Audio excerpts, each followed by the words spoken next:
what was the moment you found out you're going to be captain? And did you think of the moment you were captain, like, okay, what am I going to be like in the dressing room? Because there's a new leader in the dressing room. So एक तो कब पता चला आपको? It's very interesting. If I'm not wrong, it was 2007 में हमारा England का tour चल रहा था. So they made me the vice captain for the limited over format ODI में. And then when the seniors, they were not coming for the T20 World Cup, there were very good chances that they'll make me the captain. So it was a new thing for me, frankly. Coming from Jharkhand, it was Bihar initially. I never thought I'll play for the country.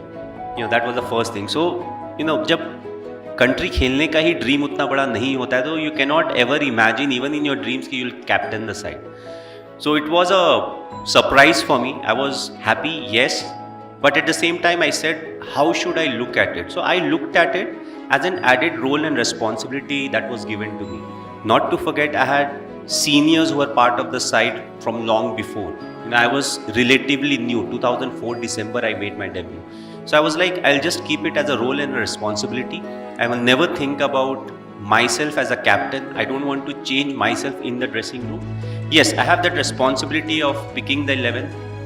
On the field, I have to guide the fielders, take the bowling changes seriously, and I just kept it to that. Outside the field, I never showed to anyone or told anyone, that as if I am the captain of the side. You need to do this, you need to do that, because when they are seniors in the side, you have to earn their respect.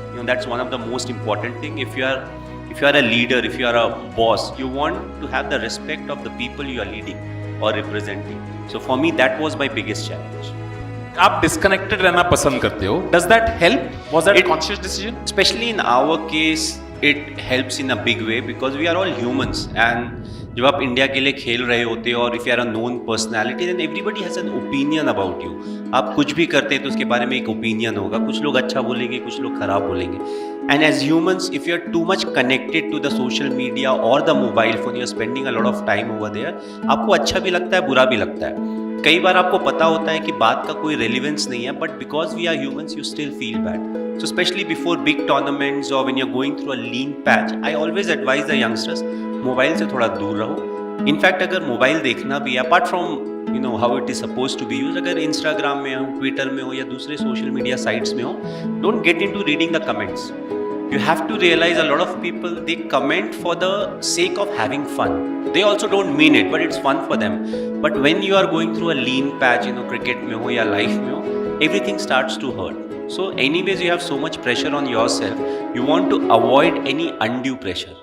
ये सारी चीज़ें avoidable है. अगर मैं पढ़ूंगा नहीं तो I won't be thinking about it. Before you were retired, I'm sure there was a lot of expectations on you in terms of performing in cricket, and every day would have been really, really difficult in terms of dealing with the expectations. But now that you've retired from international cricket, has life become easier in terms of the expectations and the pressure? Has life become easier in general? Well, frankly, if you ask me, if you are a celebrity in India, if people look up to you, there's always certain amount of responsibility, roles that you're supposed to fulfill, and that expectation is always there. Also, I'm only playing IPL, which means I'm actively playing cricket for 2 months in a year. In fact, it's slightly more difficult because I'm not playing throughout the year. So now my role and responsibility for CSK or towards cricket, I have to keep myself fit. So I have to plan the whole year where, what I need to do, when I need to do. I'm 42, running 43, which means I have to eat nicely. I can't just eat what I want to eat. You have to train because at the end of the day, nobody cares if you're 42, 45 or 50. If you're competing with people at the top level, you have to be at the same benchmark, what they are setting. They may be 20, they may be 15, they may be 17. So if you're competing with them, you have to be like them. So there's no excuses for that. So that's one of the reasons I find it slightly more difficult. You have to be very motivated. At the same time, your friends keep on complaining. They'll be like, we gave you a lot of time. Now that you have retired from international cricket, you have to spend some time with us. You need to eat what we are eating and all of that. So you have to balance it out. So that expectation level, that pressure is still there. The most important thing is whenever I'm going out representing my country, I want to give it my best shot. It's not about the expectation that others have from me. For me, it's all about what good I can do, how well I can contribute. You keep taking it forward. Once you are if you make your debut, you're different. Once you reach a stage where your career is ending, then it's not only about your performance. You have to make sure that others who are part of the team, the youngsters, they get the right guidance so that they are the ones who will take care of the future of cricket or sports. So there are other kind of responsibilities that fall in front of you. But overall, I always felt country was the biggest motivation for me. It was never about scoring runs or taking wickets. It was more about the team should do well and we should win the games.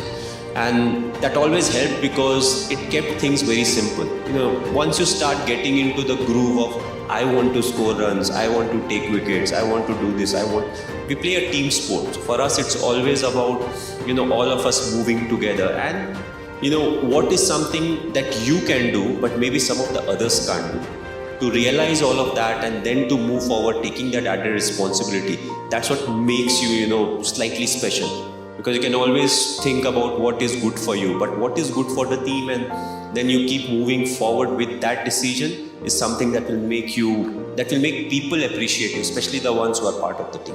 Why cricket is so close to life is, you score 100 today and the very next game you get out on a 0. You start flying high, it brings you down. And the thing, it's more of a mental game than a physical game.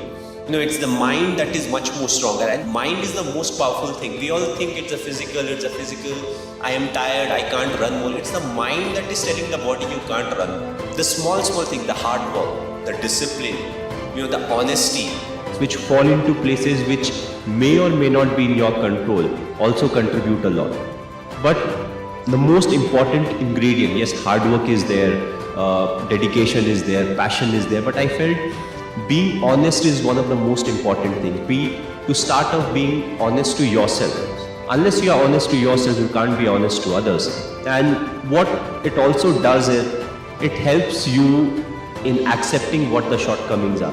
You may not be a great player, may not be a great human being, but if you're willing to accept the shortcomings, you can always look to improve. You can go to people, you can ask for help, and there'll be people to guide you out. Whether it's your seniors, whether it's your parents, close friends, whoever those may be. And I always felt all these things really helped me keep moving ahead in life. Throughout being honest towards the goal. What is the goal? The goal is not to, for me it was never to score so many runs for India. For me it was always, how we'll be able to win a game. Whether you are the captain or you're not the captain. What you want is, how much you have contributed for the team to win. Very simple, don't think about the result. It's a result that puts pressure on us. What if this happens? What if we don't win the game? What if we don't get selected? But again, worry about the controllables, and whatever the controllables are, we take care of it, we'll get the desired result. If we don't get the desired result, we'll improve. We'll change our plans, we'll execute better, and we'll get a chance to prove ourselves again. So, that's what it is. Thinking about the result never gives you a result. Yes, you may have a target in mind, but what is more important is to take care of the small steps in life, what needs to be done, what I am supposed to do, what extra I can do, and that will help us achieve the target. If you see, what we firmly believe in is commitment, integrity and hard work. And if you see these three things, it's not only for a business. In sport also, these are the three things we keep emphasizing on. We want youngsters to actually be very committed to what they want to achieve in life. Hard work, I'm still finding a substitute for hard work, which we have not been able to find. So I'm hoping that someday I will be able to find something that substitutes hard work. I personally always felt sport teaches you a lot in life. It teaches you how to deal with the losses, the failures, and at the same time, how to behave when you are successful. You need to show a lot of respect to the opposition or the contender you are competing with, but at the same time, be humble in life, enjoy what you are supposed to, and have respect for everybody around you.